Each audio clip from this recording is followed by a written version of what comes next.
oggi un'importante iniziativa che parla del futuro dei patronati. La CGIL è caratterizzata con l'azione attiva e fattiva dell'Inca nel territorio agrigentino, alla presenza anche del segretario nazionale appunto del patronato stesso. Il mondo del lavoro cambia, si arricchisce sempre di più competenze, la pubblica amministrazione diventa sempre più digitale, il patronato acquista un ruolo determinante per consentire ai cittadini di usufruire dei servizi. Quindi il nostro incontro di oggi vuole analizzare tutte le difficoltà che ancora esistono rispetto a questa intermediazione tra cittadino e pubblica amministrazione che eroga i servizi. Abbiamo bisogno di maggiore celerità perché la pubblica amministrazione da troppi anni non fa assunzioni e questo ne risente nella risposta e i cittadini giustamente poi si riversano nei patronati. Con questo incontro, partendo da questo incontro, solleciteremo Roma a tenere conto che i patronati stanno facendo grandi investimenti per sopperire alle difficoltà della pubblica amministrazione in termini tecnologici, economici e delle risorse umane e quindi con il nostro Presidente nazionale Michele Pagliaro dell'Inca, con il direttore dell'INPS, dell'ASPE e dell'INAIL facciamo il punto sulla situazione locale. Noi siamo a livello territoriale, siamo il primo patronato per quanto riguarda il CEPA. Oggi abbiamo fatto questa iniziativa che ci vogliamo confrontare con gli enti previdenziali. Io ritengo che c'è stato fatto un errore da parte del governo nazionale per quanto riguarda fare il taglio ai patronati. Oggi vogliamo mettere in risalto il ruolo e la funzione del patronato, perché il patronato oggi sta sopperendo a quelle che sono le inefficienze da parte degli enti previdenziali. Dove va il patronato? Un ente importante secondo noi che serve da tessuto anche di traino al tessuto sociale di una città che però insomma tempo fa qualcuno voleva anche toglierli di mezzo.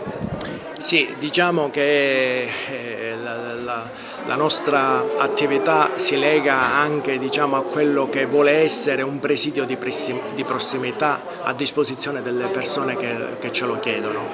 Noi probabilmente siamo stati riscoperti in questa fase di pandemia, quando anche autorevoli istituti pubblici come l'INPS e l'INAIL sono rimasti chiusi e i patronati sono diventati protagonisti di un flusso diretto e indiretto, anche per via della normativa che ci ha dato una mano, perché ci è stato consentito di lavorare anche a distanza, perché la caratteristica dei patronati è avere la persona davanti che dà un mandato di patrocinio per quella pratica. Oggi con l'articolo 36 del DL 18 questa possibilità di lavorare a distanza è servita a risolvere i tantissimi problemi delle persone a cui per esempio durante la pandemia sono state riconosciute tutta una serie di possibilità, mi riferisco alla partita dei bonus. E io credo che la dimensione sociale dell'Inca, che va oltre le pratiche tradizionali, le pratiche che tra l'altro ci vengono in alcuni casi pagate, lo dico perché su oltre 3.200.000 pratiche che l'Inca lavora sul territorio nazionale all'anno, solo 700.000 sono le pratiche che il Ministero poi ci paga, le altre sono pratiche non statisticabili e questo a dimostrazione del ruolo e della funzione sociale che l'Inca svolge. Naturalmente dove si va? Si va verso un futuro dove credo che ambiti come quello della telematizzazione, come quello della sburocratizzazione dovrebbero segnare un'accelerazione e noi siamo lì da un lato pronti a raccogliere queste sfide di trasformazione del Paese e dall'altro lato pronti a rispondere ai bisogni delle domande delle cittadine e dei cittadini che si rivolgono ai nostri uffici. I vostri rapporti con i patronati in generale come si caratterizzano, direttore? Allora, io penso che sia noi che loro diamo servizi, quindi questo è il punto in comune.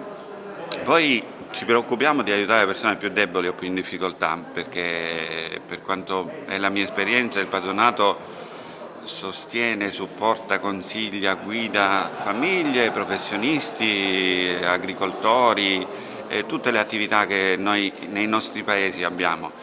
Io mi devo fare la parte sanitaria, quindi non auguro a nessuno, non propongo a nessuno i nostri servizi da parte nostra. Noi dobbiamo essere pronti a poter dare il nostro servizio, solo quando serve.